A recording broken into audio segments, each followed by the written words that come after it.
Good evening, everyone. I am Chris, joined once again with Dale, continuing our Disney retrospective this evening, 100 Years of Wonder, and we have hit number 30. We're kind of at the halfway mark now, which, you know, internally, Dale, you might be just screaming in your head like, oh god, shit, we're only halfway through this. Personally, I think it's gone really quick. We started this in October. We have missed a couple of weeks here and there. We've moved things around. But, yeah, Well, kind of... to be Yeah, go on. fair, yeah, but someone earlier said to me, they were like, "What are you gonna do when you get to the shit ones?" I was like, "Just cry, We will just get cry there. about Disney." Yeah, We're going to hang on to the kind of caliber of films that we're reviewing today. Of course, you've seen the title. This is one of the big ones. This was one that I couldn't wait to get to. I've seen this countless times, though. 1991's Beauty and the Beast. Our viewing experience of this particular film, it's one that we've seen before. It's not like, obviously, any of us hadn't seen it before. Of course, we had one of the major players of the Disney Renaissance, arguably perhaps the best one of the Disney Renaissance. There's probably a conversation to be had there. But we watched this in slightly different ways. So I watched this morning. I watched the special edition version. So the DVD that I have, it has 3 different versions of the film. There's the original theatrical version, which doesn't have the song Human Again. There's the 2002 special edition on the DVD, which includes the song Human Again, which was originally intended to be put in the film, but I don't know, when the film was getting reworked, I think they just removed it. And then there's like a work print version, which is an unfinished version of the film, I think. I haven't even watched that, so I don't know if it's just storyboards, if there's some scenes that aren't fully animated or coloured or whatnot. Whereas you, Dale, you had a very interesting Beauty and the Beast filled day, if you want to tell people about your experience. it was my machete order. Yes. Realistically, it was because I went halfway through to the Christmas bit, and she gets saved by the wolves, and then I went, "I'm going to watch Enchanted Christmas," and then bring it back, which was good. It was a good experience, and it worked. I mean, I know when we dissected it, it just didn't work, but like it worked a lot better than some movies where, like, I know there's a lot of movies you get like mid equals, you watch them in the middle and you're like, it doesn't really work because you got the big climax, and then it kind of brings you back down again. And but it actually worked better than a lot of things, I think. And I guess you got more time spent with Belle and the Beast, so the ending always gets me anyway in the film, and I'll get onto that. As I say, I've seen it countless times, and it still always gets to me. Did it get to you even more because you'd had like an extra film of development sort of sandwiched in the middle of it, or? Yeah, I mean, it was more of a journey in that way, but I guess I don't know how to describe it. I guess because there was another layer, it wasn't as impactful as well, if that makes sense. Right. Like there was more of a journey involved. There's more stuff going on, but there wasn't as much of an impact of this has happened because you've already had something bad happen to them, and they've already done something good, I guess. Or maybe it's just the whole knowing the story is why. I don't know, but I think it didn't have as much of an impact when you watch them both together, but not in a bad way. It wasn't like, it's not as impactful. I think it just, because you had the big climax, like I say, it wasn't some big impactful thing. It worked very, very well. It worked a lot better than some things would. Yeah, you took a very strange detour with Tim Curry playing the organ, a forte. I haven't seen that film in so long. I'd love to rewatch it again at some point because I do remember Fair, I watched it quite a lot when I was younger. yeah. To be fair, like the big death with Forte, it was like he had a stroke at the end. I don't know. So what did they do with like the organ? Because that thing's huge. So when everyone turns human again at the very end, is Yeah. Forte's corpse just lying on the floor in that That's room? that's what I was thinking. They basically just ripped him off the wall, didn't they? And like that's yeah. I did find that a bit weird, thinking like maybe that is just a thing, and he just I don't know. That is That's one of the things, isn't it? We're all jumping around here, but just like sort of on that point towards the end of the film where the villagers break in, the angry mob, and they're tearing the place apart. They're breaking apart furniture. They're axing down furniture. I'm really hoping that wasn't one of the castle attendants who had transformed into a table or had transformed into a chair. So I'm guessing not every single household item was a human originally, but a lot of them were. But this is one thing I'd say is my biggest thing about the second one that I didn't like was when you had the axe and the boiler and this and that, it felt like it was just the whole, oh, everything was fucking animated, you know, especially when you get to the third one, which I watched part of and switched it off to shit. You know, it felt like everything was animated, which I get why they did that after a while. Like, do you know what I mean? It worked for the story in a way, but it just, like you say, that's what it kind of becomes, where you think, oh, technically that's what they would be doing, isn't it? But you know, not everything should be animated, but that's how it kind of felt, especially when going to like number 3 and stuff. But yeah, that would be a bit weird, wouldn't it? Just like axing, and imagine then they turn back into human. You got all the fucking corpses on the floor with like slices through their neck and stuff, and that's basically that is the reality of what this movie probably actually is. So we should have a R-rated version where that happens, and then you see all the corpses on the floor, and then they have to clean them up, and then you got Samuel Jackson on the floor and just crawling on the floor. Got like a big Django unbend scene at the end. That's what I imagine. You just got Belle and Beast dancing at the end in the ballroom, and they're just tripping over bodies. Like, just watch that one there. Ooh, like just. I know, and that's their sick fantasy. Like, they love it. It's great. It's so dark and it's amazing. It's almost as dark as. It's almost as dark as, what was it we said about Winnie the Pooh? Winnie the Pooh. He has. Oh yeah. Always Christopher. When he grows up, he just kills the children, burns their bodies. So you've got a load of dead children there, and that's Winnie the Pooh for you. I'm just imagining someone clicking on this live stream, you know, thinking, "Oh, look at the background, Beauty and the Beast review," and then just open on, just you know, Winnie the Pooh killing Christopher Robins and piles of children. Oh my god. Piles of dead, burnt children. Maybe that's what Ducky turned into. I don't know. Oh no. Moving on to comments very, very quickly. I don't actually know what your Van Halen reference is going to be, so I'm looking forward to that later on. Stay tuned for that, guys. We've obviously got a comment from Brian Emery right out of the gate. Says, "I love Beauty and the Beast. I wish we could have got a Gaston boss fight in Kingdom Hearts 2, though." Do you know what? That's interesting. I mean, because he wasn't in Kingdom Hearts at all, and it's an interesting one. But I personally think it's one of them where, you know, he worked better as, obviously Beast isn't a villain, but he was the dark kind of, we don't know if he's good, if he's bad, and I think it worked well for what it was. So I do disagree with that one. I do. Also, correct me if I'm wrong, because he's a beast again, isn't he? So maybe it isn't. I was going to say, oh no, it's not set after the original film, is it? The level, it's still set during the events of the film. Yeah, it's set during, and then at the end, in the end credits, you see him turn into a prince. That's it. Yeah. So it does happen at the end. Yeah. Bath time. I don't think you'll get this as a Rings of Power reference, but Bath Time says, "Oh my god, Chris, I've got to do something else now, but this is like seeing a modern day Hobbit meet Elrond with these hairstyles."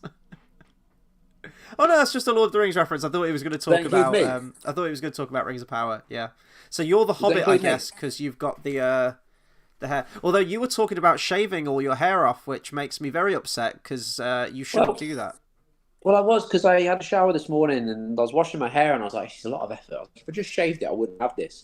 And then I went to Walton Towers earlier and it was, so maybe that's where this has come from as well today. But then also that wouldn't have happened if I shaved my head. So 50-50 really. This, you know, just you are at liberty to shave your hair, knowing it will fully grow back. I do not have this luxury anymore, so I'm just trying to cling on desperately to the amount of long hair that I will have. Do I have a year? Do I have 2 years? I don't know. My days are numbered. But there we go. You should just start shaving it. No. Start shaving it, no. And then no. But hang on. Start shaving it, and then get like a big knife and just slice down the side, right? So you get a big scar. I know it will hurt, but bear with, right? So you get a big scar, and then when you do shave it after a few years, you'll just look really hard. Okay, and have like a huge contusion in my head as well. But yeah, sure, why not? You'll just have a scar, you know what I mean? You could just call yourself Slicer. The Slicer. Yeah. Sounds like what's the fucking director? Had like a really witty thing to say. Who did Lock, Stock and Two Smoking Barrels? Guy Ritchie. Sounds like a Guy Ritchie character or something. Like a British gangster movie. Yeah, you could be the Slicer. The Slicer. Exactly. You've got the Jewish nose as well. So Oh my god! Yeah, I actually have. there you go. It works. It'd be great. Oi. Anyway, we've got cancelled now. We've officially got cancelled. Hi everyone. Welcome to the Beauty and the Beast review. This is great.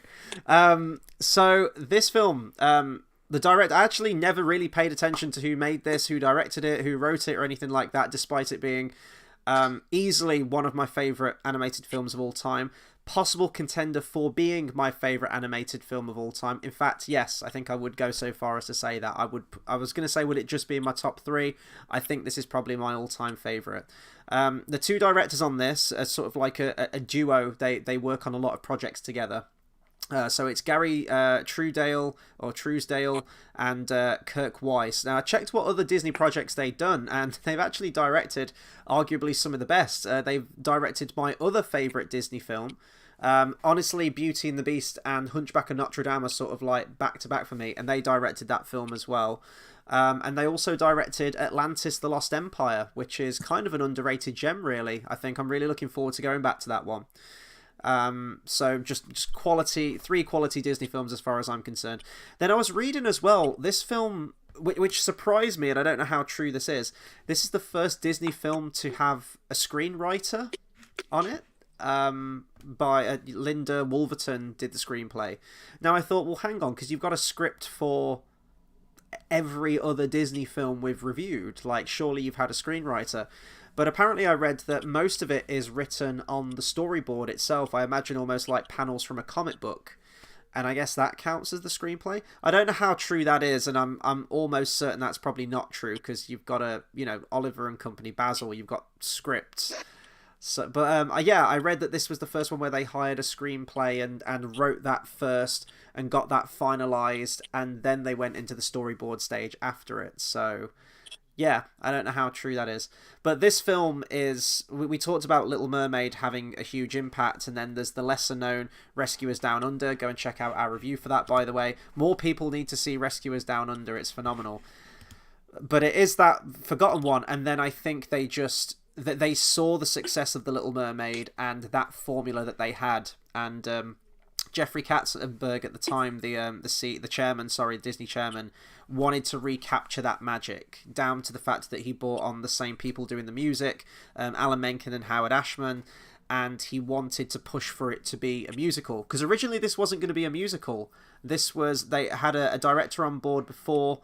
Let me just find his name. What was his name? Richard Purdom, and he conceived the film as a non-musical period drama film, which I'm so glad that never saw the light of day. Jeffrey Katzenberg, we've called him out before on some of his bad decisions, but he had an amazing call with this one, and he scrapped everything. And that was being worked on for like a good while, and he just scrapped the entire thing and told them to do like a page 1 rewrite. We're going to go back to the drawing board on this thing. Not long after that purge, Purdom left, and then they got in the directors that we have now. But this is just... I was watching it today. Every time I watch it, but especially today, and because we've been doing these in order, this is peak Disney. This is just... every single frame, every song, every bit of animation, I was blown away. I couldn't believe that a team of animators could animate something like this. You can see the passion in every single frame, in every single shot, in the voice talents they have, the songwriting. Everything's firing on all cylinders for this one, and it feels modern because it's bringing in a lot of new animation techniques. Especially, we'll talk about the ballroom scene later on, the dance scene, with the computer animation that's integrated into it. So it feels new, the colours feel vibrant, and it feels like it's doing things we haven't seen in a Disney film before. But because it's that traditional fairy tale story, it feels like it's very familiar. It feels almost like old-fashioned, like something like a Sleeping Beauty or a Snow White or something. So it's kind of this wonderful marriage between the two that just really appeals to me. Yeah, the thing is, what did I say about the animation to you before? How they incorporated, like, when you see right at the beginning, you see like the houses and I'm trying to think, it's the multi-plane camera. It's where they have the different layers of the animation. Yeah, and you see like windmills will be moving, rather Yeah. than just it being still. So there was a lot of that, which I wouldn't say is it new though? Have they done that before where the backgrounds have moved? Because It's it's a the new first prominent technique. one. So they're like Rescuers Down Under. That was the first one that was entirely done in a computer digitally. They still had hand drawn things, obviously, and then they scanned it in. So this is using old techniques like we saw in Bambi with that first opening shot where they pan across the forest, but the technology's just caught up with it now, and they could do it all in a computer and get some more intricate camera angles that they perhaps couldn't do if they just traditionally hand drew every single thing like they used to do in the old days. Hmm. Yeah, it's more prominent in this, I think. Yeah, and we talked about this last week as well, how Pixar was collaborating with them as well, and we see that to great effect in this one in the ballroom dancing sequence, how they have the hand-drawn characters, but they can sort of like dolly around almost like a proper cinematic camera angle where, the camera sweeps past them on the dance floor. All of these things that they probably wouldn't have been able to do or wouldn't have been able to achieve to the visual degree that we get now. So, the technology is constantly developing. And from the success of this film, and seeing what was possible with computer animation, Disney decided to pump loads more money into advancing computer graphics and the integration of the animation in there, for better or worse, because now that's all we get. Computer animated things. It'd be nice to see if Disney could still go back and do some hand drawn stuff as well, but nonetheless that What was the technology is last one? advancing. Was it Princess and the Frog, the last one? Yeah, so the last one for a long while was Home on the Range, because then they bombed off and you get things like Chicken Little, The Wild, Meet the Robinsons and Bolt, and then boom, you get the last one, Princess and the Frog. Technically they did another Winnie the Pooh movie after that, which is on the United States list of Disney classics, but we don't have that one in our list. So for us in the UK, yeah, the last traditional hand-drawn one was Princess and the Frog, and it looks Princess and the outstanding. Frog, yeah, with the Indian firefly. Yeah, I'm glad we got to the bottom of that, and you were like, Hey. yeah, I don't know what the fuck I was smoking. Well, to me, he's still an Indian firefly. I still hear it every time. Yes, for context to anyone who doesn't know, was it last week? Was it last week's review? Think so? Yeah, you mistook. So Raymond, the firefly, the Cajun firefly from Prince and the Frog. Set in New Orleans, set in the bayou, and everything like that. Somehow you thought it was an Indian voiced firefly with like a really offensive Indian accent. Yeah, I still see him when they first meet him being like, "Hello, how are you doing?" I still hear that in my head. I don't know why, but we'll watch it again in full and I'll just cry because it's not true and it makes me sad, because I remember first seeing that and thinking that's just so brilliant, and I don't know why. I don't know. As I say, I must have not been so. Love it. I've just saw Carl's comment, by the way. How you doing, man? Hope you're keeping well. How's life? What you been up to? How's the walking challenge? You're still slogging through the Shire, right?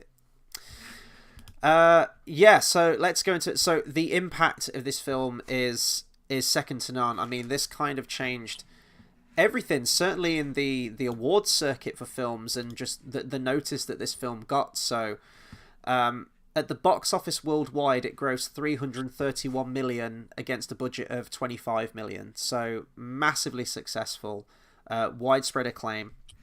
It won the Golden Globe Award for Best Motion Picture in the musical or comedy category. So the fact that this film, an animated film, is even being ranked alongside live action counterparts at the time and just being treated as, yeah, we're going to nominate this for Best Motion Picture, is outstanding. And it was the first animated film ever to win in that category as well. And it was also the first animated film ever to be nominated for the Academy Award for Best Picture.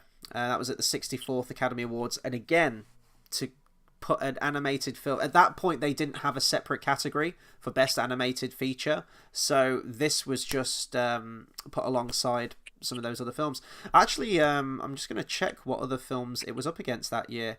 So Best Picture, okay, it was up against Silence of the Lambs, Beauty and the Beast, Bugsy, JFK, and The Prince of Tides. And Silence of the Lambs won, which is a phenomenal film. I'm not going to take it away. Wasn't it? Say that again, sorry? This was 1991, wasn't it? Yeah. Yeah. Yeah, cool. Just double checking.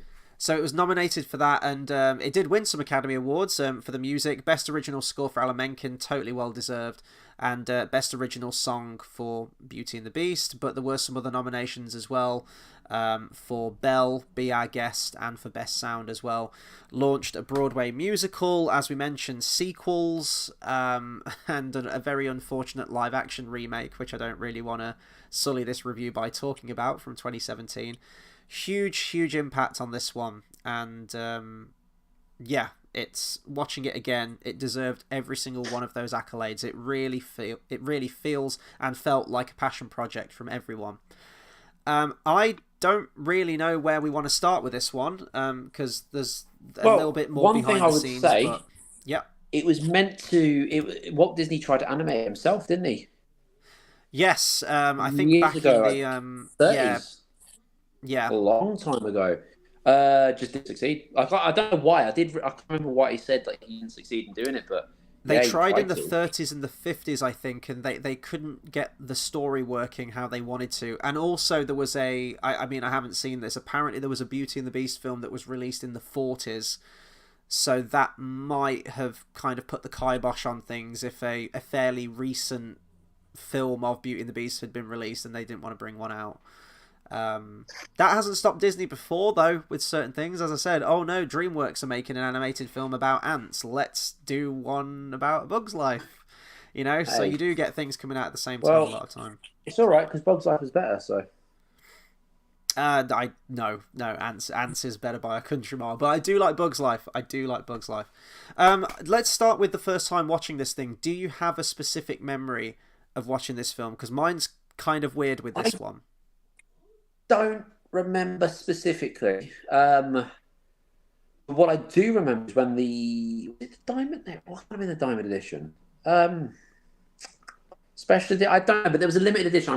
I don't remember specifically the first time watching it, but I remember when the limited edition video first came out and it was plastered everywhere, kind of like Oliver and Company, constant fucking this over and over and over again. Mm-hmm. It was plastered everywhere. At the beginning of every video, there was Beauty and the Beast, Platinum Edition or Diamond Edition or whatever. Is coming out. This is coming out over and over and over again. So, it was constantly at the forefront of everything. The promotions, the advertisement was on point, and it was always the ballroom. It would always start with that, then going into the ballroom. And I just remember that, but it's just one of them where, no, I don't remember specifically my first time, to be fair. It kind of the same Enchanted Christmas, but I always remember both of them. It's really weird, but I never, until the other day, watched the third one.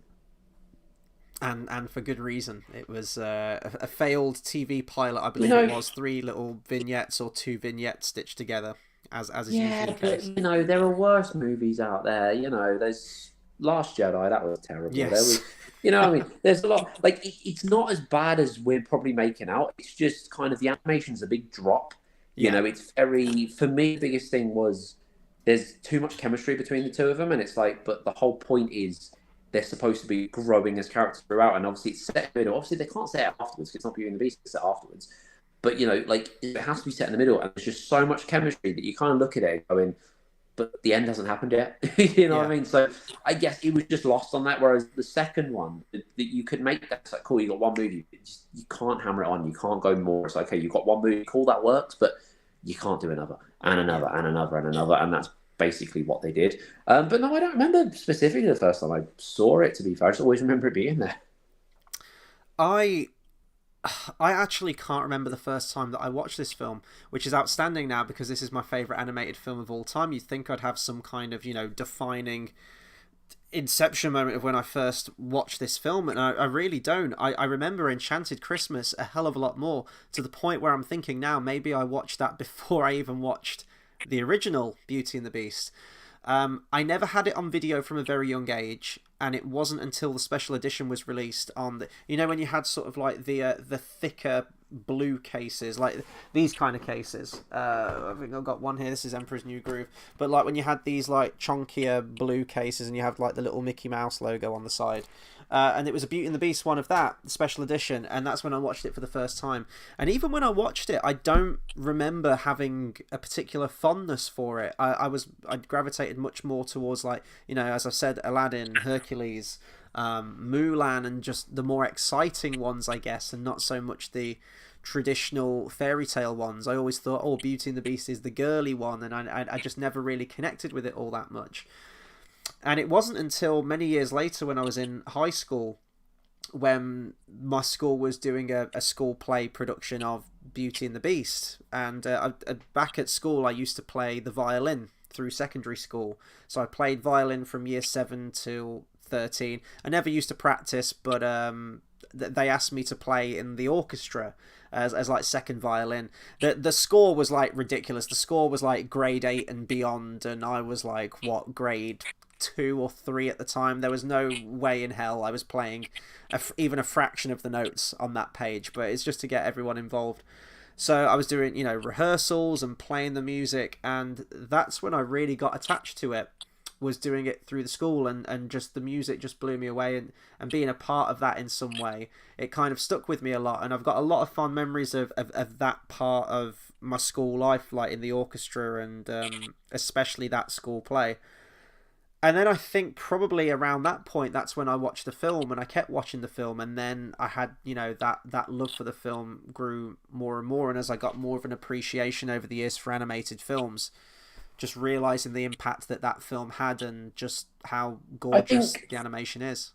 I think Belle is one of the better princesses in terms of, I mean, like, just maybe it's Kingdom Hearts that does it, but just when she smacks Alden in the gut, of, like, you know, I just think she's quite badass without, like, obviously got Mulan, she's the badass, like, that's her character, whereas I think Belle's was subtle, kind of like, she's quite, you know, it's that kind of thing where we always talk about Disney did strong women before they even tried. Yeah. When they didn't try, it made sense, and it's good, 100%. And she's great, you know, and she is one of the better ones, to be fair. I mean, Alice would probably always be my favourite, just because I just think, just because it's weird, and it's just creepy in a lot of ways, and it could be whatever you want, and if she'd look really good with an axe in her head. So, like, I don't know, what a reason, but like, I just think, but yeah, she is one of the better ones, and yeah, I think she's got a lot to her. There's a lot of depth. There's more to her character. There's not just a shallowness. There's not just because at the end, when you think like Aurora and shit like that, realistically, she's the princess to just do this. Whereas there's a lot of depth to her. There's a lot of this. There's a lot of, she is creative. She's, you know, she has stories. She does this, and then when you see, like, for instance, Enchanted Christmas, which I know I keep coming back to, but I watched it the other day. Like, you know, she is the princess that she marries the prince. She does this. Like, there's a lot to her, which I think is great. Yeah, I just want to read some of the comments from Carl, then I'm going to come back to that point. Carl says, might sound strange, but Disney felt special when their films were only released for a limited time before going back to the vault. Everything just feels too watered down now. Well, yeah, everything now, like, you go and see a film. That's probably why not many people are going to the cinema anymore. Outrageous ticket prices to see a film. When you know it's going to be on streaming, or it's going to be on Disney Plus, or it's going to be on Netflix or whatever in a matter of weeks now. It's not even months. I remember having to wait ages to get a film on DVD or video after it came out. And before my time, you know, like Betamax and VHS and stuff, like, obviously I remember VHS, but people had to wait years and years and literally multiple years before a film was finally released on home video. I think films like Raiders of the Lost Ark and things like that, you'd be waiting an eternity before that came out, before you got a chance to see it again.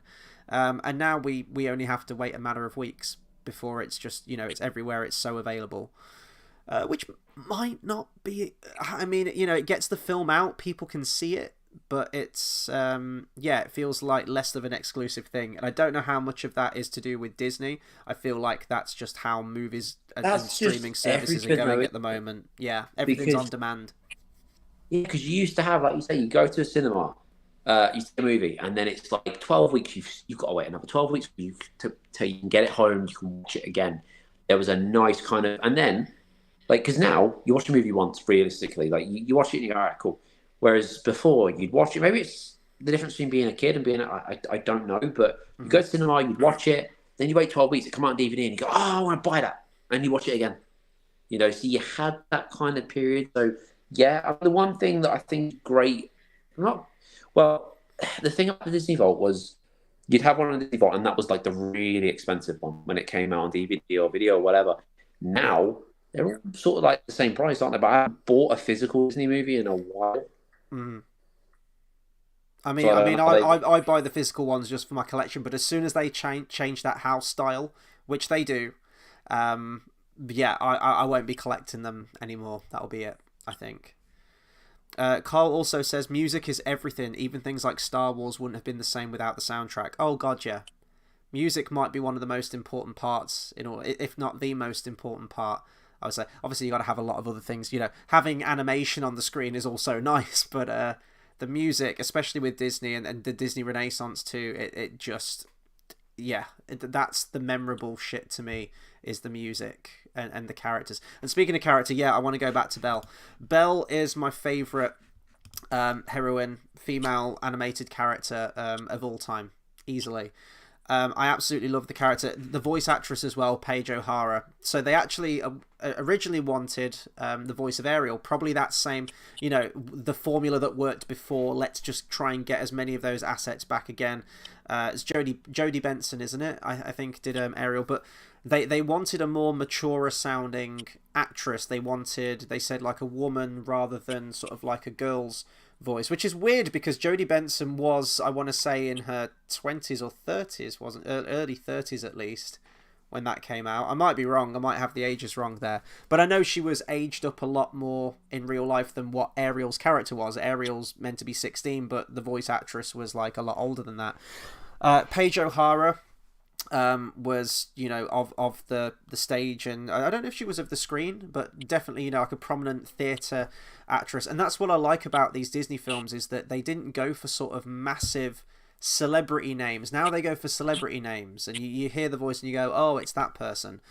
These would cast opera singers, they'd cast people of stage or Shakespearean actors or something like that, because that just fit the character. Paige O'Hara, I think, beat out over, I think it was like 500 people auditioned for the role of Belle, which is insane, and she beat them all out. I can't imagine a better voice for the character. Every single one of these voice actors in this film is spectacular. To be fair, in all fairness, if Ariana Grande voiced her, I wouldn't complain. Oh. Ariana Grande already did the song, didn't she, in the live action version? Did she? I feel like it wasn't it? Was it her?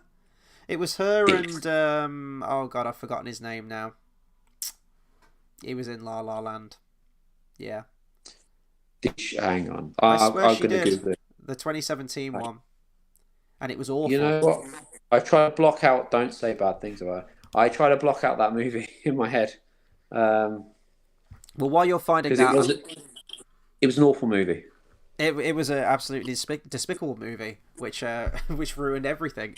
But yeah, going back to Belle real quick, it's what you said. When Disney didn't try and just, to go...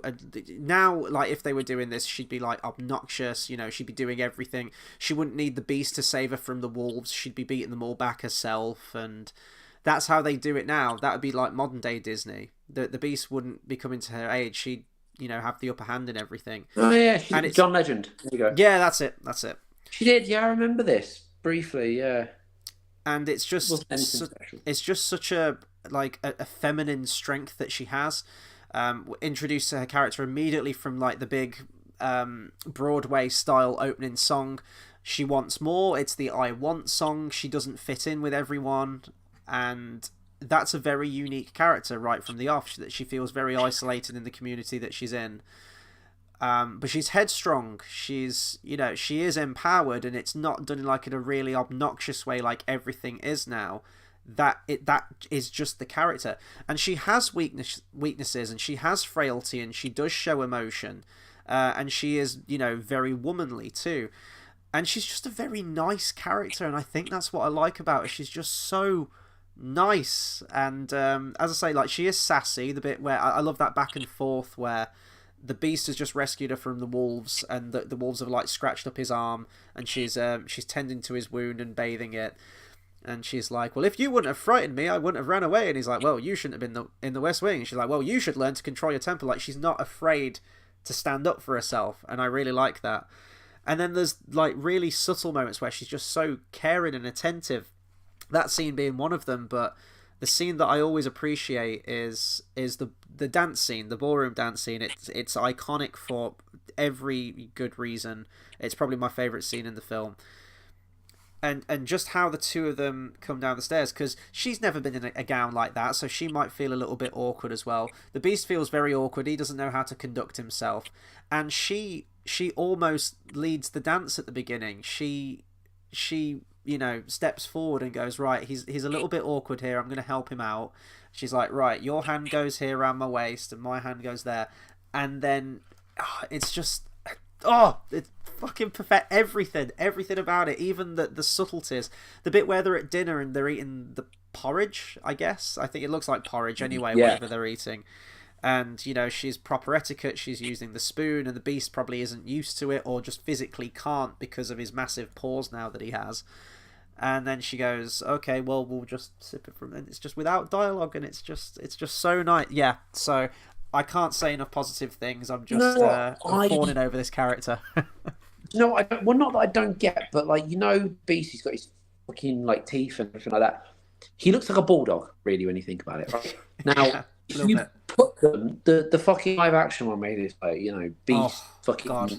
He's like a wolf man, but as attractive as they could make a wolf. You know what I mean? Yeah. Whereas if they had made a bulldog and the whole looking at him and then he's there foaming at the mouth, that would have been cool. That would have been okay. Now, I'm not being funny, but as cool as Belle is, she's into beast ballet. You've got to admit, because someone that's going to dance with a guy like that, and he's foaming at the mouth, it would look weird. But they had to make him good looking, and that's what I hated. But he should have been creepy, not creepy looking, but weird looking, and sort of looks like a dog, and it's a bit. Can you move away? That's how I saw it. Mm-hmm. I've always seen it. Not when I was a kid, but that's how I always see it. It's like a creepy. It's probably the wrong word, but it's something it's proper monster-like. Mm-hmm. Whereas the live action just didn't capture that. Live action did a lot of bad things, but yeah. It ruined everything. Every single thing was way inferior. Speaking of the design of the Beast, though, it's incredible. The animation on that, but just the character design itself. And I like how they tease the reveal. You can see him. You can see him pretty much from the opening scene where you've got the narrator at the beginning, and you see a shot of the Beast there standing next to the rose. But they keep him in very much low lighting or very, very quick shots of him. And then there's that moment in the dungeon where she says, come into the light. And you get, he rears up and you get that full profile shot of him. Love that how they build up to that. And the voice for the Beast as well. I was reading some of the actors they were originally talking about. I think Lawrence Fishburne was one that they talked about, Val Kilmer. But the one they settled on was Robbie Benson. And brings so many different layers to the Beast character, because he very much brings across that gentle side, that timid side to him, and that caring side when he wants to be. But then when he yells, then go ahead and starve, and they add the animal roar behind that line. He really covers all areas of it. And what blows me away with a lot of animated films, a lot of the Disney films we've talked about now, but especially this one, and this is what gets to me, is that they feel like such real characters, especially in this one, because they really take their time developing that relationship between Belle and the Beast. You could argue it's still quick for a Disney film, but the time gap is quite ambiguous. And then I know when you've got things like the sequels, that fleshes it out a little bit more in that interim period. You don't actually know how long Belle stays with the Beast during all of that. But even just looking at this film on its own, you get that development between the two of them, and that slow build where Belle starts to come round and the Beast starts to become a lot more gentlemanly and caring. It's just wonderfully paced, and the sweet things they do for each other, in terms where he gives her the library and he realizes that she needs to go and help her father, so he lets her go. It's all little gestures like that just really make these feel like real people. In terms of voice actors as well, though, it's one of the ones where all the original voice actors are in Kingdom Hearts as well. Yeah.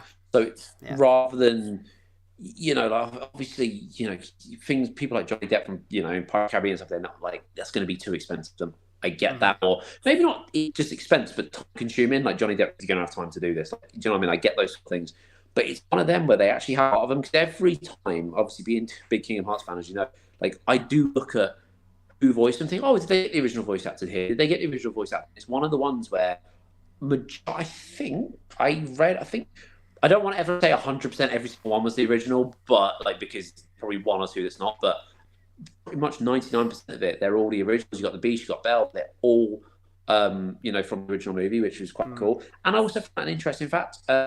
So Chip is voiced by a different person in every single one, and in Enchanted Christmas is voiced by Haley Joel Osment, voiced by Sora. I mean, that's a crossover waiting to happen. Like it's I mean, the thing is, because I can't remember who he's originally voiced by in the first one, but he's voiced by someone in the first one. Then in the second one, he's replaced by Haley Joel Osment, and then the third one, he's replaced by someone else again. So I think he's voiced by someone different in all of them. But oh shit! Yeah. Okay, it's him. So Bradley Pierce did the voice of Chip in the original movie.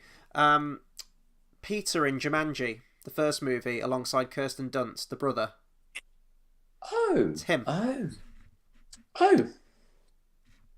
So there you go. Interesting. I didn't know that. I just found that out. Yeah, he's voiced by someone different. He's I think he's one of the ones. And yeah, I think the voice cast in all of them, like, I don't think there's a single. It's weird to say, could I imagine anyone else as them? But like Mrs. Potts, could you then imagine anyone more homely? You know what I mean? It's a lot of them. You know, Lumiere, could you imagine, like, yeah, all of them are very, like, it's a very perfect cast. Yeah. You know, because there's a lot of them, you go, oh, imagine this person voiced this person. It's kind of like Iago, right? That is the perfect voice for Iago. You know, it's a good example of someone that's that one, the reason I use that as an example is a voice that's quite out there. You know, it's a quite prominent voice, but I'm just giving an example of it's someone of, would you imagine anyone else? Well, probably not. Same with these sort of stuff. Yeah, they might not be this prominent like Mrs. Potts is a homely mother. Sure, there are loads of people that would technically do it, but you couldn't imagine anyone else as that. Like, it's perfect voice cast. Yeah. I think the actress they were going to go for Mrs. Potts was Julie Andrews. Sound of Music, obviously. And I think her voice would have worked well, and she would definitely, almost certainly have the singing voice for it too. But I'm very glad we got what we got. It's almost like the planets have aligned and everything worked, because I can't imagine even Julie Andrews, like, she would have sung Beauty and the Beast wonderfully, but I don't feel like it would have had the same impact that Angela Lansbury, who, as far as I know, isn't particularly, I mean, she's probably vocally trained in some aspects, but she wasn't a singer, and she felt like her voice wouldn't match the melody of the song. And I think it was Alan Menken and Howard Ashman just like begged her to just try a take, and she says, right, I'm only going to do one take of the song, and that's it. I don't know why this has just come into my head, but imagine she was voiced by Cilla Black. I don't know why that just came into my head, but imagine how would that. Cilla was a good singer. Yeah, but that's what I'm thinking. Like, imagine, like, it would have had such a different take. But you know what? If we watched like a parody version, I think that'd be perfect. Maybe not now. Maybe a few years ago. You know, I don't think they probably work now, but you know. But yeah, apparently she agreed to do one take. She was like, if I'm not happy with it, like, that's it. I'll do one for you, and that's it. And by the end of it, she got it in one. The version that you hear in the movie is that one take, allegedly. And everyone in the recording studio was in floods of tears at the end of it. And as I said, went on to win Best Original Song, quite rightly so. And there's something so perfect about Mrs. Potts singing that song too. It's almost like a lullaby in a way to her children. By the way, when she's putting Chip in the cupboard, she says, in the cupboard with all your brothers and sisters, there's about 20 cups in there. Mrs. Potts has been very, very productive in her elderly age. Like, she looks like she's gone through the change, so I'm not sure how she's still spawning all of these cups, but yeah, he's got a lot of siblings. There's no father cup, is there? There's no, like, Daddy Potts. Not that we see, but at the end of the film, I get the impression that Maurice was muscling in there. Yeah, that was after. He's cozying up, so he's going to be the baby daddy next. Yeah. Yeah, maybe there was like some tragedy that happened. Maybe. No, the daddy was there. We just never see it. He was axed at the end, like you see with all the Oh furniture and shit. God. Maybe he was destroyed, and that's what happened. There's a And she just fairly doesn't tell yeah. Chip and the kids. There's a fairly brutal moment at the end where they're fighting back against all the mobsters, and Mrs. Potts and a bunch of the kettles just pour boiling hot tea on everyone. Like Yeah. that's brutal. Yeah. Carl says the real test will be what films released recently will be seen as a classic in the same category as, say, a Back to the Future or Ghostbusters. Things just seem forgettable now. Yeah, I really pick and choose when I go to the cinema now. I mean, currently at the cinema, there's two films on that I do need to see. It's the new Planet of the Apes film, and it's You Furiosa. know, And it's finding the Frozen time will and it's be. finding the motivation to go and see it. Because if I go, that's like a whole evening gone. And if it's bad, or even if it's just kind of like I feel like I've wasted an evening. Frozen will be. Frozen will be. Frozen will be what? Frozen will be one of those movies that, like Beauty and the Beast and all that sort of stuff, years to come. Yeah, but that came out quite a few years ago now. Frozen. It, yeah, got a point. But it will be one of those. I think it's as old as Beauty and the Beast. It will be one of those. It looked upon as one of the top. You know what I mean? I think Frozen is one of those we got. But yeah, in terms of modern, what's come out recently? Jesus. Yeah, no, actually, that's really bad, isn't it? There's got to be some. Let's have a look. But I think, yeah, because everything just feels so consumable now. Everything's just, it comes out and then it's gone. Let's just see what came out in 2013, if anything sticks out to me. I was going to say that the top three movies were Barbie, Super Mario Brothers movie, and Oppenheimer.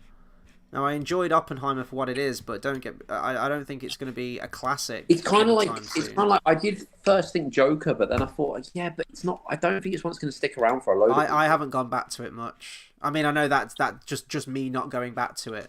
Top Gun Maverick I loved, but the original's a classic. Would I call Top Gun Maverick a classic? It's a very fucking good movie. It's probably one of my favourite films from the last 5 years.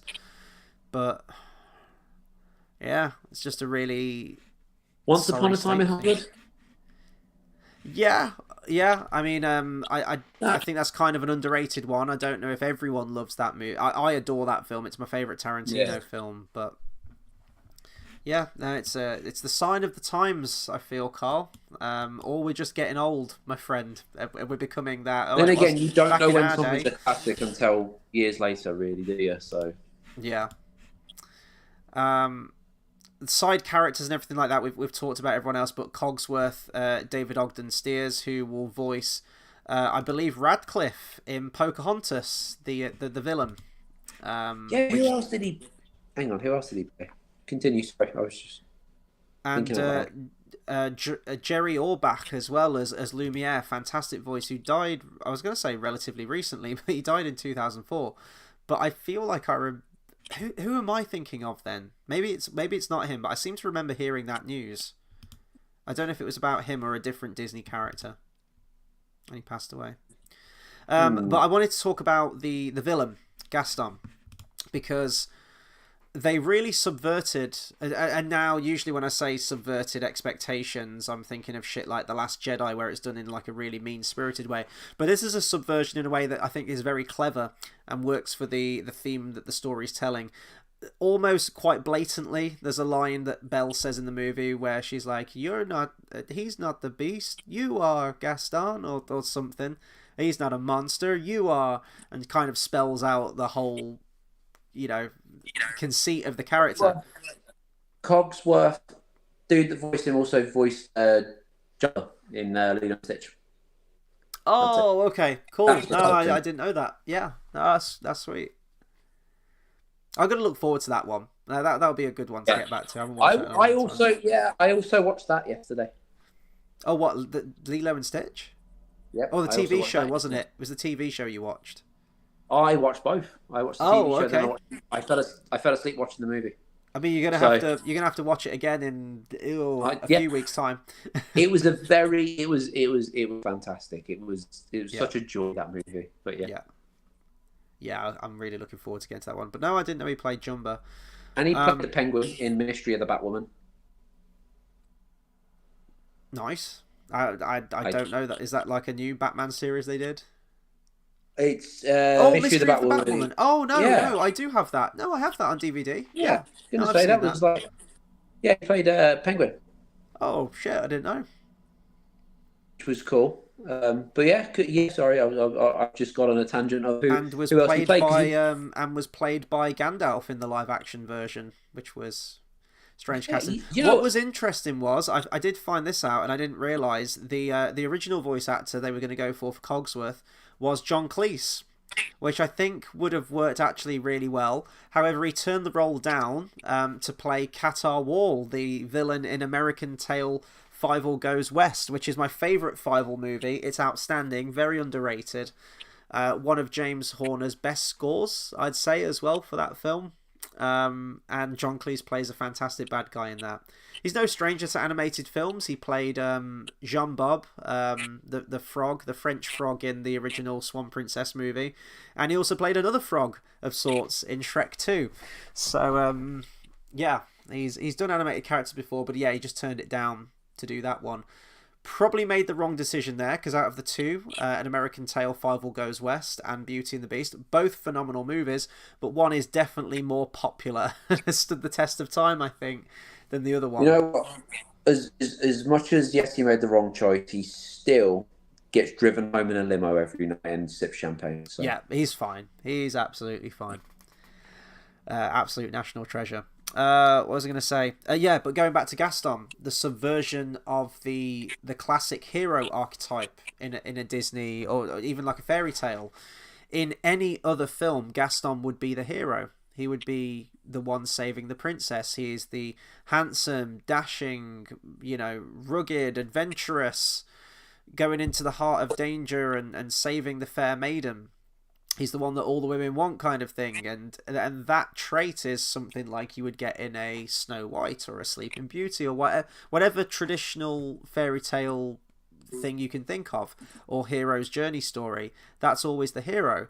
And in this one, they took all those traits, but they made him the villain with it. This really narcissistic, egotistical, brutish character, really, and to make the audience come around to the Beast, just like you're in Belle's shoes, and take the Beast character who's very self-centered and quite scary at the beginning, and have that real compassion for him, and to immediately come out the gate with Gaston and just like he's bad news, and you grow to hate him. Well, you pretty much hate him from the beginning anyway, but as the film goes on, I really like that fight that both of them have, like in the rain on the rooftops. I love how that's animated, and he almost becomes bestial himself, like his hair's all like unkempt and long, and he has this kind of like wild expression in his face when he's hunting down the Beast.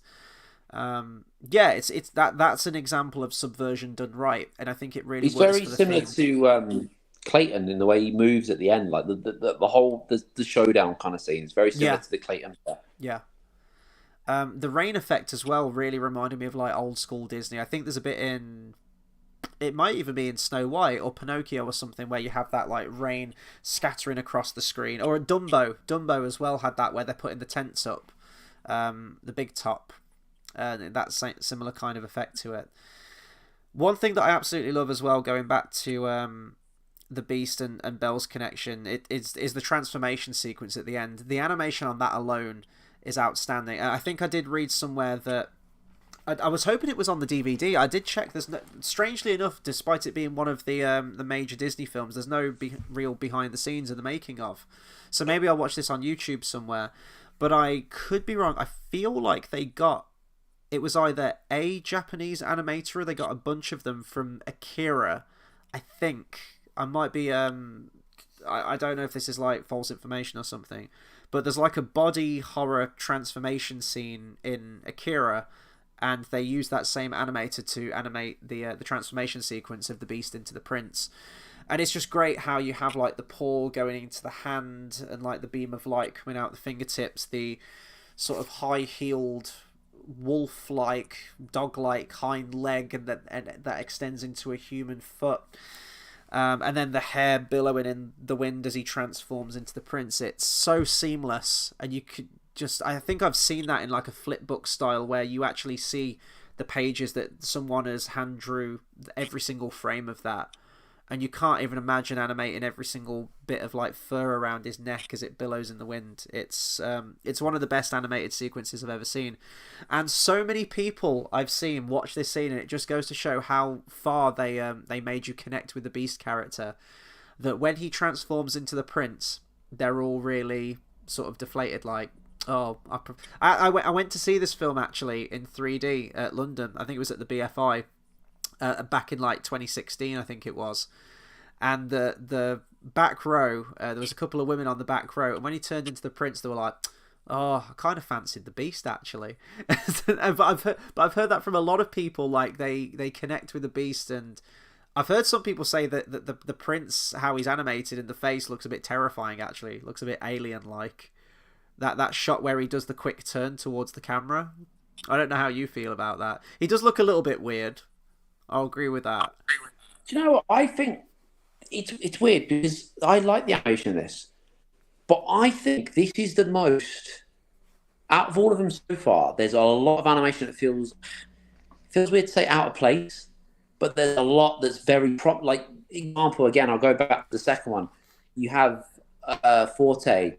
Looks extremely like he's only computer animated, like, and it's kind of, it stand out. There's a lot of animation in this, where I think there's a lot where you go, oh, that's different.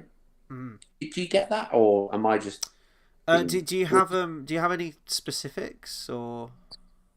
So maybe it's just because of what it does. So even the ballroom scene, when you look at it, there's a lot of, it just stands out a lot. I think maybe it's because it's the first starts using it in really, really big instances, but I do think this is the one where I think there's a lot of different animation rather than just, oh, it's all blends. Whereas there's a lot of like, this is different here.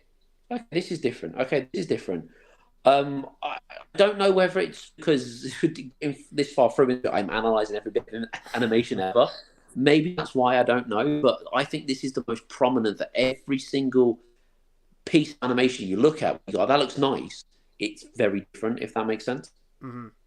Not in a bad way, or are you just saying not in a bad way. I just think if you look at it, you can really see the differences. Like I said, I'll go back to, I know Forte because it's the most prominent of all of it, because he's the only computer animated out of all of them. Like, it's very, look at it, you go, that's very different.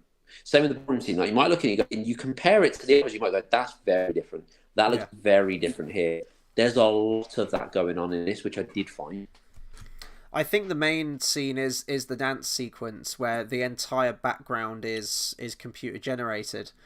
But I feel like that helps to elevate that scene a little bit, because they were experimenting with a lot of new things. It helped them get a lot of creative camera angles and panning around the room and everything. The shot that begins in the chandelier and comes down onto them on the dance floor and sweeps past them is probably my single favourite shot, like in any animated film, is that's so iconic to me. And I feel like the computer generated imagery helped that scene, but it also helps to make that scene unique, kind of like what you were just saying about Forte there, is that you remember him because he looks different. That's the one where all of the computer generated imagery feels like it's focused into that scene, which makes it really memorable for that reason. And did this movie go to number one? I actually don't know if it went to number one. I imagine it probably did. Yeah, but I just want to know if it actually did, because I don't know what it opened against. I think it did. It doesn't say on here, I don't think. You'd have to look into. Oh, hang on, it'll be released. Just give me a second. I'll see if I can find it. So it was released as an unfinished version at the New York Film Festival in the September of '91, and then they released the full version in the November, I think. Yeah, I just want to, like, did movies work like that then though? Like it went to number one. Yeah, I guess so. I mean, I can't find on here actually if it opened at number one. So yeah, we'd have to just find those figures out, I suppose. I'm gonna find What out. else did I want to say? I mean, oh my god, there's just so much to say on this film. There really is just so much to say. Hearing Tony Jay's voice as the guy from the asylum, he will be back as probably the best Disney villain ever with Judge Claude Frollo in Hunchback of Notre Dame. Great villain voice, really great villain voice, and really good singing voice too when he comes to do Hellfire. There's a very, very obscure reference in this, and I don't know if this sound effect originated from this film, but it's the one that I know it from the most. I swear to God, and it's always confused me as to why, there is a sound effect in this film from John Carpenter's The Thing. And it's the bit where Belle takes Maurice's place in the dungeon, and the beast drags Maurice outside into the coach, like the wooden coach. And it looks like the coach has been sat there for a long time because he kind of, he stands the legs up and there's like all vines entwined. And as it walks away, it does this kind of, I can't even do the voice. It's almost like, it sounds like a swarm of insects, like yeah, that is one of my favourite things from it. I don't know why. It's just the one bit I always remember from the movie. Yeah, but that sound effect is used whenever the thing is assimilating someone in the horror film, the 1982 horror film, John Carpenter. And I don't know if that sound effect even originated in that 1982 version of the thing. Maybe it predated it in an earlier version, and it's almost like the Wilhelm scream, which also does feature in this film, by the way. During the mob attacking the castle at the end, you hear the Wilhelm scream. But yeah, I've just always gone, why is it making that noise? Because it's just a wooden coach. Why is it doing this like horrible alien-like insect voice? It always made that character seem really creepy, that coachman, I guess. Yeah, I don't know why that stands out. I don't know why it does. I think it's just because, like you say, it's the way it looks. I don't know. Yeah. Carl says, I seem to remember the main song got to #1 in the UK charts. I think it got into the top 10. Let me just double check, because I was reading about the song earlier, actually, the pop version, the Celine Dion. Let me find it on here. Well, I think it got to #1 in the US. Let me just have a look. Well, do you know what though? The actual soundtrack itself only went to #19. Oh, yeah. But so it says it says the song peaked at #3 on the Billboard Hot Adult Contemporary chart. I'm guessing that's the American chart. In Canada, so Celine's hometown, it got to #2. And outside of North America, it just says it was within the top 10 in New Zealand and the United Kingdom. Well, in the soundtrack itself went to #19 in the US that year in 1991. But do you know what album did go to #1? For Unlawful Carnage by Van Halen. Went to #1 in 1991. Oh shit! Okay. Yeah. Now that's a reference. That was a really good. That might be the best reference you've done. That's why I was trying to find out if it went to #1. I was like, guess what else did? But yeah, it's mad how that went to #19, but Van Halen went to #1. So did you have that planned, or did you just find that out on the fly? No, I was just thinking about that now. I knew it was the same year, but I thought, how can I work that in? That is genius. Rather than just it was the same year as Van Halen. Do you know what I mean? There's one sort of unsung hero with this film that I want to talk about, because his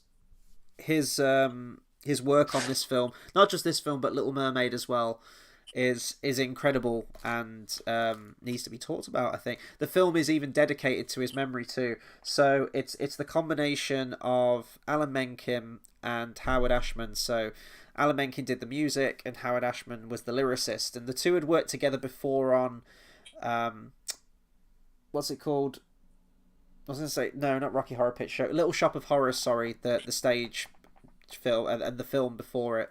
And then obviously worked on Little Mermaid together.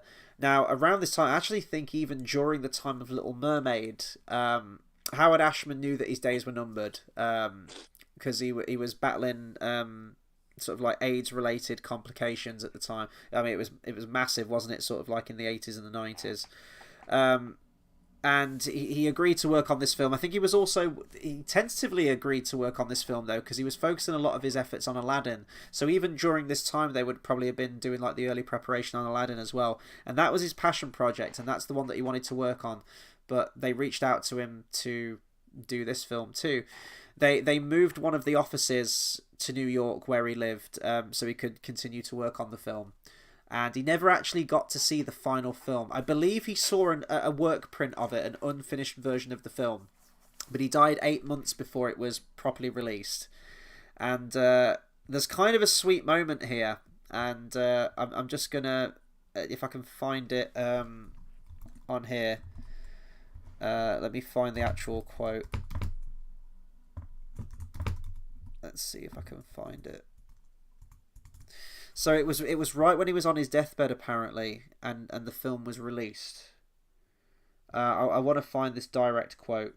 Oh, here we go. So, before Ashman's death, members of the film's production team visited him, and the film's well-received first screening, with the director commenting that, quote, "the film would be a great success. Who'd have thought it?" And Ashman replied, "I would." And I just thought that's so it just shows how much passion they had in it, and how they believed in the project. And this film would, kind of what Carl was saying about the music, this film would be nowhere near the caliber that it is without Alan Menken and Howard Ashman's work on this. Absolutely not. And the film's dedicated to his memory. It says, "To our friend Howard, who gave a mermaid her voice and a beast his soul, will be forever grateful. Howard Ashman, 1950 to 1991." Tremendous lyrics to this. You know, I was watching Be Our Guest and thinking, my God, how do you have the mind to come up with all these lyrics? Not just for that song, but for all of them. And they were really a dynamic duo, the pair of them, with the music. And especially the Disney Renaissance, the music is probably one of the main things, I would say. Yeah, it's the technology, it's the animation, it's the characters, it's the voice talent. But for me, the big thing is the music, that musical Broadway style that they brought into effect with The Little Mermaid and then just capitalised on throughout the rest of the Renaissance. And this might be... This and Hunchback, definitely for me, where the music's at its best, I think. What would you say, though, if you were to put another movie, and not just any, but like another Disney movie, to go in the 90s Disney Renaissance that would fit there? What else would you say? So something that's not in it, just pick another Disney movie. You think, you know what? If that was brought out after Aladdin, it wouldn't feel out of place. Right. Well, it's got to be one with a good soundtrack. Honestly, it'd be like Princess and the Frog, I would say. That very much felt like it was in keeping with that. If Tangled was in traditional hand-drawn animation, I'd probably say Tangled as well. Tangled is the one that I was thinking most because of the kind of music it is as well. But obviously, the animation's obviously different. But if, like you said, if it was, that's very, very in keeping. Yeah. Yeah, because you've got the thing about, and that was Alan Menken as well. I think did the music to that. So you know, you've got your love song, you've got your villain song, you've got the comedy song with "I've Got a Dream," you've got the "I Want" song at the beginning. "When Will My Life Begin?" And it's the same with it hits all the beats. The villain in that felt very, because the thing is, at the end of the day, Beauty and the Beast, it's like you've got with Aladdin, you've got Jafar, with Hercules, you've got Hades. With Beauty and the Beast, you've got a villain, but you haven't. Do you know what I mean? In the sense of you haven't got this prominent big villain. You know what I mean? And it's the same with Tangled. You do, but it's not this prominent big villain that has a big showdown. You know, everything fits. Whereas I think if you're going to pick, like, for instance, the next one, an obvious one would be, what about Frozen? I think Frozen's too modern feeling in the sense of it makes fun of itself in modern ways, which is great, and I love Frozen. But I don't think it's in as keeping, whereas I think Tangled would personally be the next one. Yeah, no, I absolutely love Tangled, and to me, Tangled absolutely annihilates Frozen. If you're comparing those two films, to me, Tangled is infinitely better. And no, in all fairness, it doesn't get a look in now, really. Yes and no, but you know, Rapunzel does hit Heartless with a frying pan, so she wins. Like, that is a thing, so she does win overall. She does. Just keeping on track with the music, do you have a favourite song from this film? We haven't done that for a bit. Did we do that for... We did do that for Little Mermaid, right? Yeah, we did. Yeah. Ooh, that is it's a tough one for this one. That is a tough one. Oh, do you know... I kind of want to say the opening one. What's it called? As in Belle or the Is that what score? it's called? Is that what it's called? Belle. Yeah, look, there she goes. That girl is Yeah, yeah. strange. Is it just called Yeah, yeah, Belle though? I wasn't sure yeah, what it's yeah. called. It's just called Belle. Yeah, Yeah. I want to say that one just because they're just making fun of her, but Hmm. she just doesn't give a shit. I think it's great, and I think it's one of those. It's such a happy. She gets to sing about all the shit that's going on around, and that's basically what a musical is. Like that is the epitome of a Mm. musical. That song with her singing about everything, but at the same time, they're all just saying she's weird, and I just think it's great, and it's a great opener, and it's like it's one of those where I think going to the live action one. I think the live action kind of did justice with as much as it could, because I no I, like the thing is I'm not saying it was amazing, but what I'm saying is I think it's one where I think it's just a very simplistic. If, in a lot of ways, it's just a very musical. This is this person, this is this person, this is this person, and I think it works so well.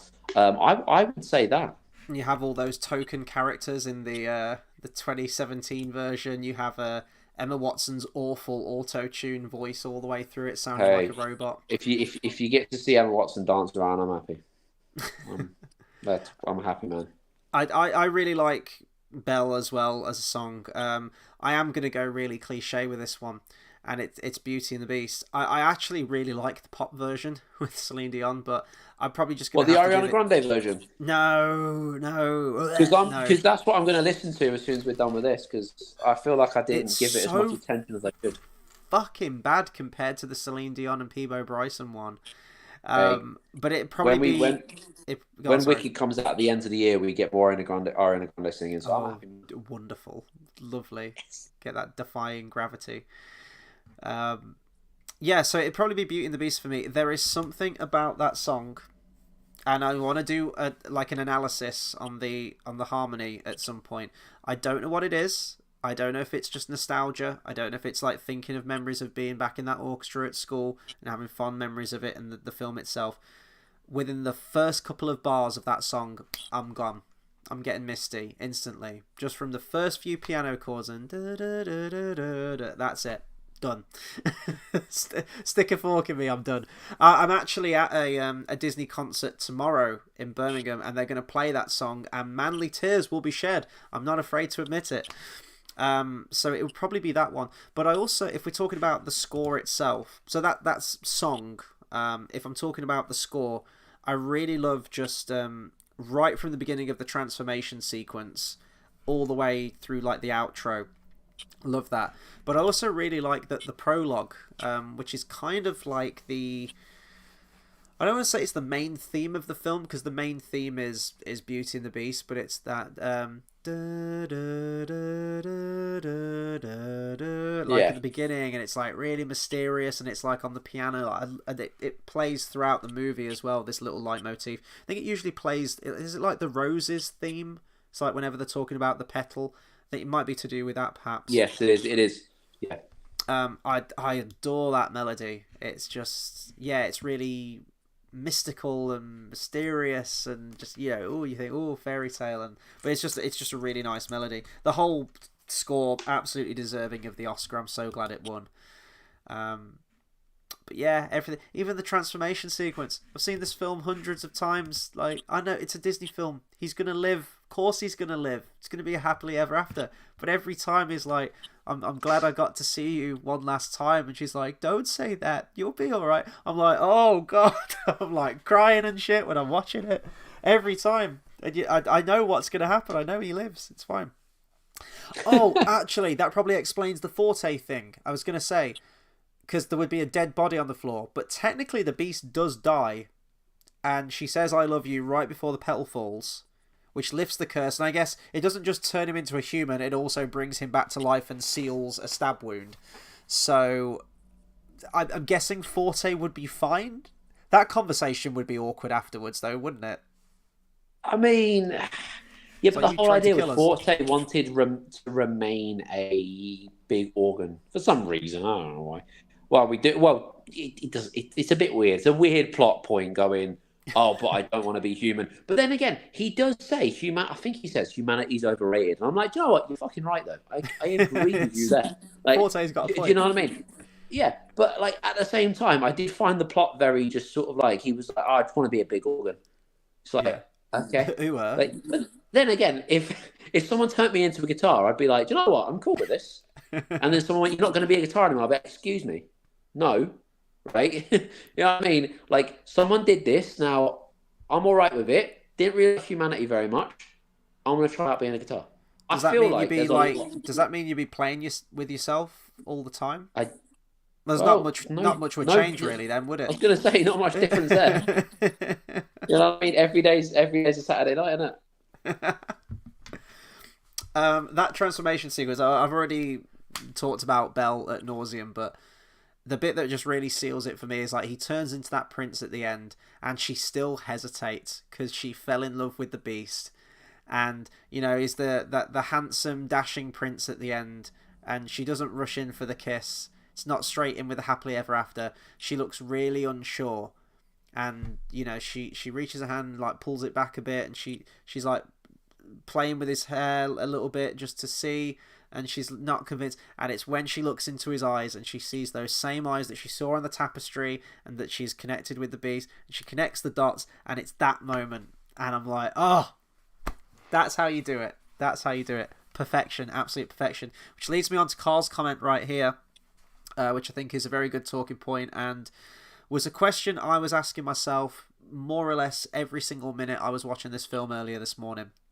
Carl says, probably a hard question to answer, but do you think a time will come when Disney will recapture the magic and create films like this again, or are they just too far gone? I think in 20 years, yes. I think there needs to be a shift in not just Disney, although Disney are one of the biggest proponents of it. There needs to be a shift in culture, and I do think that change is coming, albeit very slowly. We're seeing viewing figures, like the not whole. Not for a while. It's going to stick around for a while. This, to be honest, this culture change really kind of shifted in 2015, I think it was. Sort of like when Force Awakens came out, and you had like Rey and Star Wars, and then right after that, the year after, you had Ghostbusters all-female reboot. So it was kind of around that point. I don't know how long it's going to be, but like the world seems to like being angry at things all the time. Like, in the 1700s, for some weird reason, white people are angry at black people and they made them slaves, right? And then you go all the way to, there's a relevance here, by the way, I'm not just but like, and then you go all the way to like nowadays, and it's like, for some reason, all these woke pricks are just there being angry at going, oh, black people are like, racism. And it's like, what, 200 years ago? I was like, do you know what I mean? Like, they're all like being angry at then. So now they've changed these times. And it's like when you get the little dickheads, like, without sounding too racist, the little dickheads that are like, like teenagers and stuff being like, oh, I call racism because of this. It's like, did you Chris Rock you've made never experienced that. Chris Rock made such a brilliant joke about it. He said, there's like a load of like teenagers saying it's like, oh, it's racist. They won't let me in a cab, a black man, and it's like, you don't know racism. Like your granddad, he wasn't just not letting the cab; he was the cab. You know what I mean? And it's like it's so true though. Yeah. But my point is, the world likes being angry at things for some weird reason. Things aren't even relevant anymore in the sense of banging on about racism, all this kind of bollocks that was like, yeah, that was 250 years ago. But just because in the 90s or early 2000s we were able to laugh at it, it's like, no, that's not okay. And now it's like, it just, that's why I do think in 20 years maybe we'll be able to literally go the complete opposite way again. I don't know. Yeah. Maybe I'm just thinking, but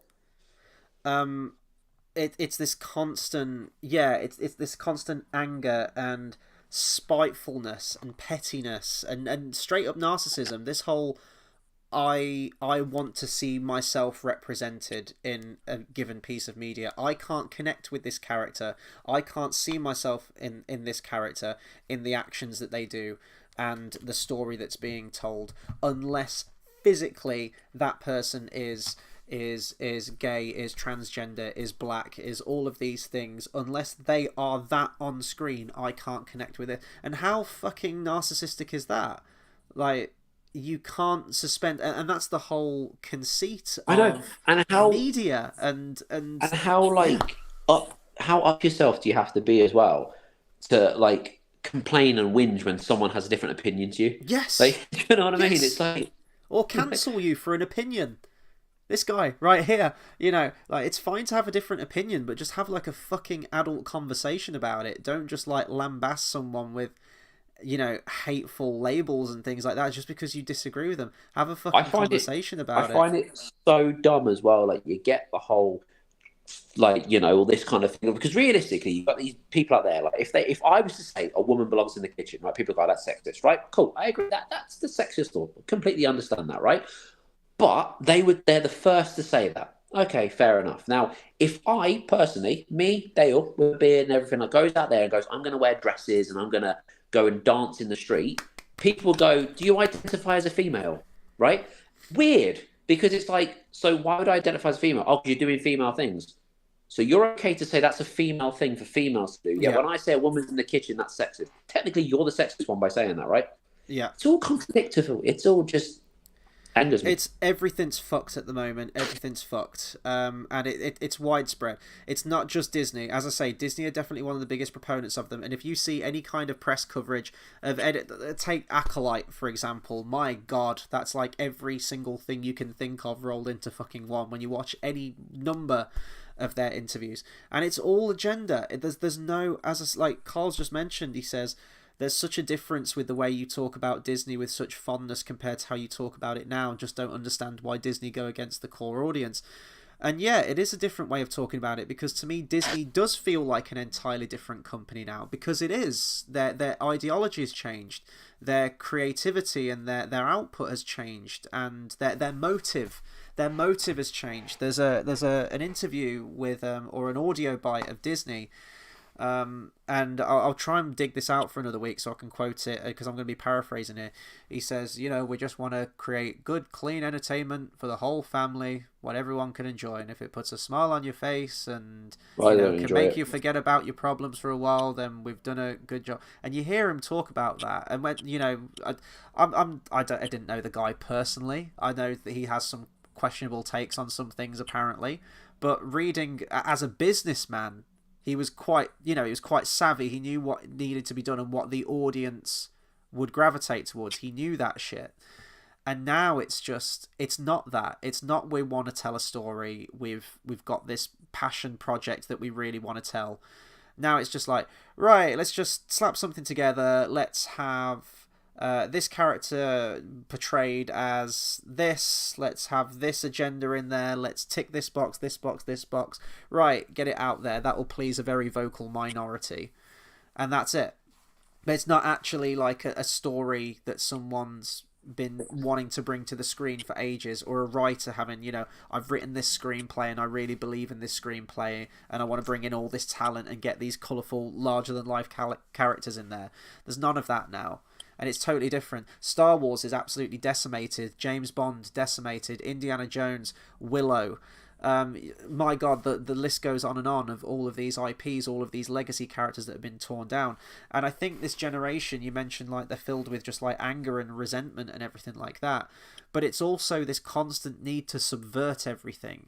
It's to take those archetypes of, Luke Skywalker, for example. I don't want to go on a Star Wars tangent, but Luke Skywalker, the one who always believed in saving his friends, believing in the good in people, and the hero, the classic hero archetype that became the Last Jedi at the end, and then just to tear that down and just make him this horrible, disgusting, oafish, given up on life, miserable old man that's just a totally different character, and they're championing that, going like, oh yeah, it's subversive, it's different. I'm like, no, you're just taking these classic archetypes of these legacy characters and just destroying them, and it's like they get pleasure in doing that and riling people up, and seeing people who love these characters and love these projects and love these IPs, just seeing them get ruined. It's almost like they get off on it, like it's this sick fucking thing.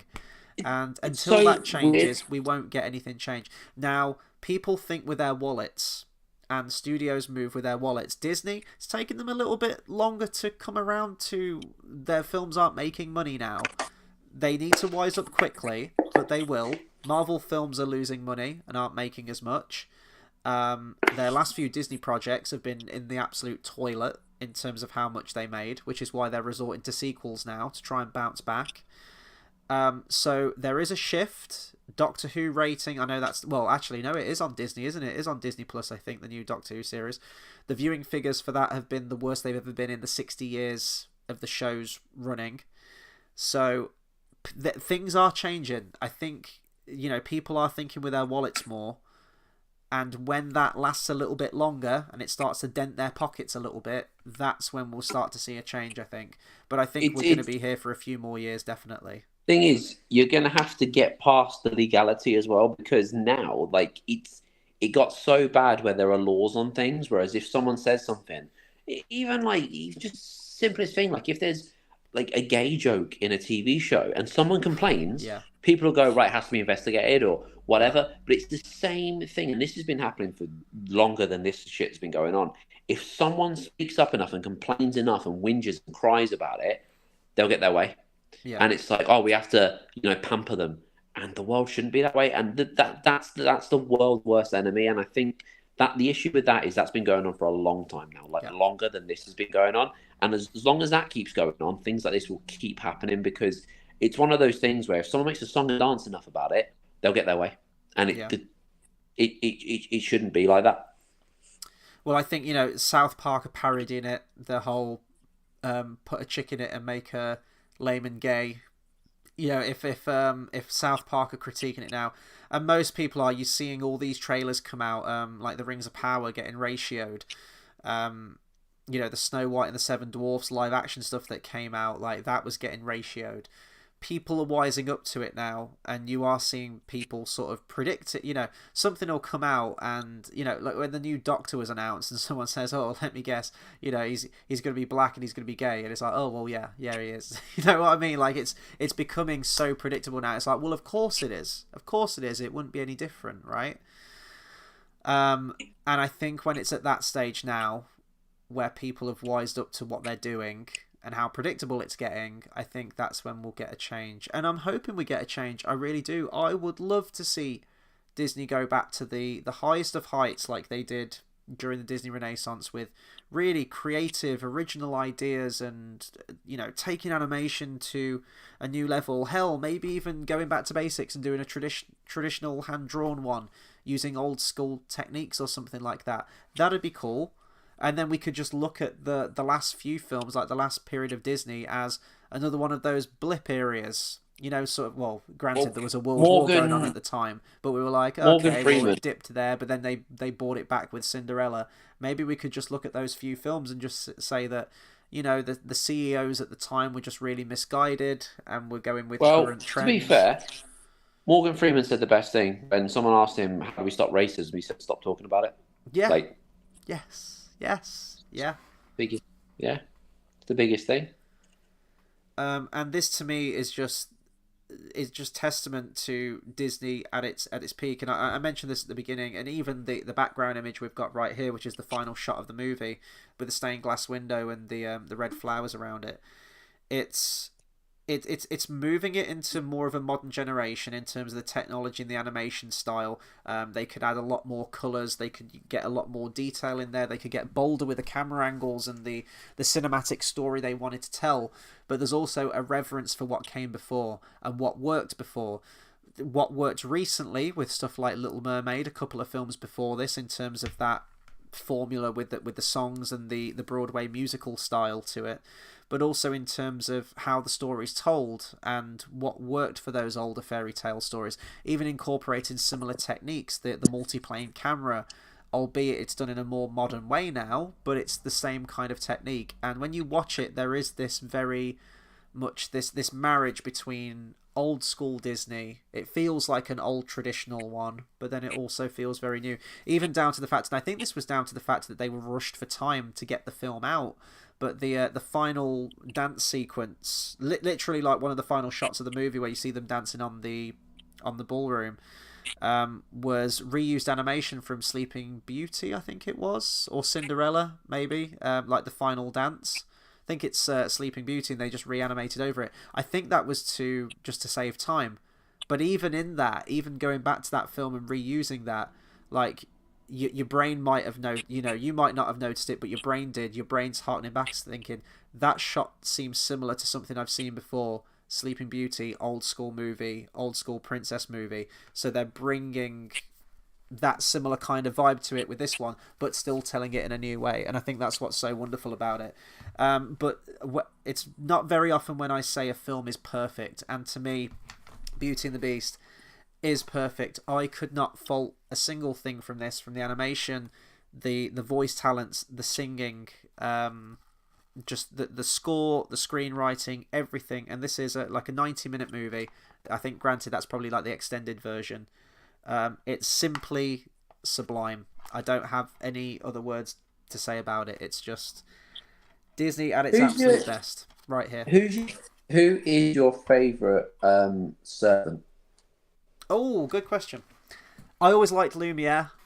I always liked Lumiere. Yeah, I love that he's so the flirtatious Frenchman. Yeah. Also, I'm not going to go off on a tangent about like hot animated characters or whatnot, but the feather duster in human form, oof, absolutely yes, French made. That's what I was. Yeah. Do you know one of the characters I do like though? I do like the wardrobe. I think she is a really good character. Mm-hmm. He's very really fun design. Good, yeah. Good friend to Belle. A very good in Kingdom Hearts style. With she moves out of the way after, and she moves back and shows what's going on, and then you realize, oh shit, they're all moving. Like that was really cool. And I think she's great to Belle, and like in her bedroom, talking to her and being like, she is. But yeah, Lumiere. I remember when McDonald's toys of like I had Lumiere, I had Cogsworth. Yes. Yeah. I think I had Chip. I think he was on his own. I can't remember, but I know I definitely had those two, and Lumiere like lit up and everything. Yeah, oh god, I remember that. Yeah, it was. I'm gonna have to check that now. Beauty and the Beast McDonald's toys. No, you're totally right. I forgot about that. That was a good time for McDonald's toys. And what did I take a picture of? We went to McDonald's the other day, and I took a picture of something because it was so weird. It was like, what was it? It was really strange. I have no idea. Oh, like a Pokemon thing. Oh, and it looks like my keyboard has run out of battery. This is a bad time. I can't check these wonderful McDonald's toys, but I do remember the Lumiere one. Yeah, I remember, and I Cogsworth, and I feel like there was another one. Like I swear there was Chip, but I can't remember if he was on his own or with Mrs. Potts. Probably with Mrs. Potts, I think. I'll try and have a look if I can get this magically working. One thing I will say as well, Belle cameos in Hunchback of Notre Dame. That actually makes a lot more sense now. I thought it was just the Paris connection, but it's obviously it's the same directors, isn't it, between those two films? So that checks out. Hang on. No, there was no Chip one according to this. Oh wait, wasn't Chip like? Did you ever go to like Disney on Ice or anything when you were a kid? Was this the same one? I did. I went to Toy Story on Ice back in 1999. Wasn't Chip like one of the drinks cups you could get there? Maybe you're thinking of that. That might. Yeah, these are. Well, according to this, there is no Chip, which is weird. Well, then according to this, there is. So it depends if which one's the UK one, which one's not. Is this the Loom? Oh. It was the big Cogsworth. But yeah, I'm trying. Actually, no, this was the one. I think I don't know. There's a few because there's the American one and the English one, so there's a few different ones. But I definitely had Cogsworth. I definitely had Lumiere. I think I had this Lumiere where he had like, what's the thing called that you put on the candle to put it out? The little, it's like a little thimble. Yeah. He came with one of them, like a little. Yeah, he came with that as well. So I feel this is the same one I had.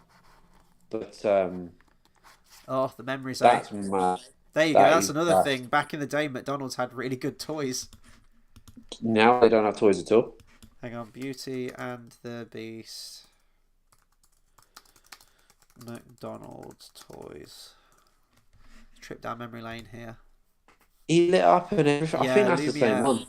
Lumiere, Cogsworth, Bell, and Beast. So they did 4 of them. Oh, there was a Who- Gaston apparently. Is that an American one? That's what I mean. I'm not. I don't know if that was the same set, but either way, yeah, that's the same one where Lumiere lights up and you could put the little thing on him. Yeah, I remember that. That was a Interesting. good thing. Yeah. Final thoughts on Beauty and the Beast.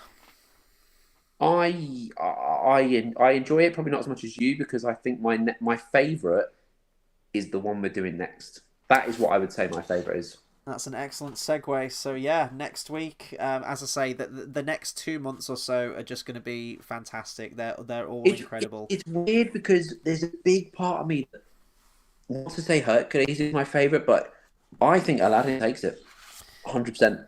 There we go. Aladdin I next think week, number I think 31. Aladdin just takes it. Every song, if you like, when we get to that, if you ask me my favorite song, every fucking it's hard. That is a hard one. Like, Alan Menken again, yeah, just absolute genius, absolute genius. Yeah. I can't wait to go back to this. Robin Williams as well. Now I know I talked about like celebrity voice actors and something, but my God, like Robin Williams, the genie, you couldn't get anyone better. You couldn't ask for anyone better for that. that one, yeah, that's probably, I feel like that's my favorite, and that's gonna be one that I'm gonna be off on a tangent all the time. Go right, there's this. Yeah, Jafar's like one of my favorite Disney villains as well. Just yeah, oh yeah. So next week, Aladdin. As we're going to be going from strength to strength, we really are. And then the week after that, totally unintentional. I think I mentioned this last week. We'll obviously be hitting Lion King, and that will almost be to the day of the 30th anniversary of that film. I think it like falls on that same Mad. week. So it's just yeah, we didn't plan that. That's Obviously, we had some mental. weeks off, and it's just all worked out. Really has. That's mental though. 30 years. 1994 was 30 years I ago. know. I know. I know it's depressing really when you think about it. Oh, it's very depressing. It's a very sobering thought. It's like when I was a wee small lad watching that movie on VHS. But there we Yeah, go. It'll be nice to talk about that one in a couple of weeks' time. Actually, the next, the Disney Renaissance is it's all fantastic. So yeah, and which I'm loving ones of it. those? Which ones of those have they done live action remakes? So they did live action remake of Beauty and the Beast. They did one of Aladdin. The Lion They've King. done one of Lion King. Yeah. What was after Lion King? Is it Hercules after that? Oh, they haven't done Pocahontas, and they won't do Pocahontas. They haven't done Of course they Hunchback. won't. They haven't done Hercules. Although there's rumours that they are, and they're going to cast Michael B. Jordan as Hercules I've is seen weird that because they rumoured. do so many live actions of Hercules. They don't need to do the Disney one. They don't need to do the same thing. They've got the Disney one, and they've got loads of but they're going to do it, aren't they? Well, that Mufasa comes out this year, the Lion King prequel, and that trailer has got ratio to hell and back. So hopefully people are sobering up to these live action ones a little bit more now. I think Little Mermaid, I think it did make its money back when that came out, but I think it wasn't the success that they were expecting. Snow White will fucking bomb to the point where I think they should just can that movie. They should just cut their losses on it. But yeah, we'll see. Yeah. We'll see. Anyway, I think that'll do it for our review on Beauty and the Beast. There's countless other things to say on this film as well, but let us know. Let us know what you think of it. Keep the conversation going afterwards. Drop a comment if you come to this review. And yeah, I'm really enjoying that. This is going to be the best part of the retrospective, and we're in it right now. One of the coolest things though is the rose. I think the rose is a really, really cool thing. Yeah. Yeah. It's great. It's this whole object, and the petal falls, and you put your keyblade near it, and it glows, and then it opens a path to a new world. It's just great. Hey, Divine Rose, best keyblade in Kingdom Hearts 1. This is true. It needs to be put into Kingdom Hearts 4 and made into like a proper. It's great. It's like my keyblade. It's great. It's amazing. Go and talk to Belle on the balcony in the library, and she'll hook you up. I know it's amazing. It's the best thing. It's great. They do continue it in the mobile game. They have like the Divine Rose, and then you can make it better, and then it changes form, and then you make it better. It's really cool. It's the one I always use. It's amazing, and it's also a signature keyblade for one of the characters. Oh, sweet. There is a character that you. Yeah.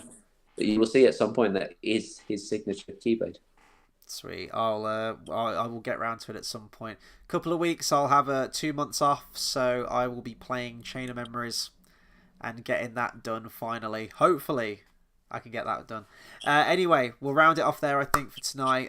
Thank you to everyone that's commented and tuned in throughout tonight. Really do appreciate it. And I will be back on Wednesday for the next episode of Star Wars Acolyte, talking about Monday Disney. Oofed.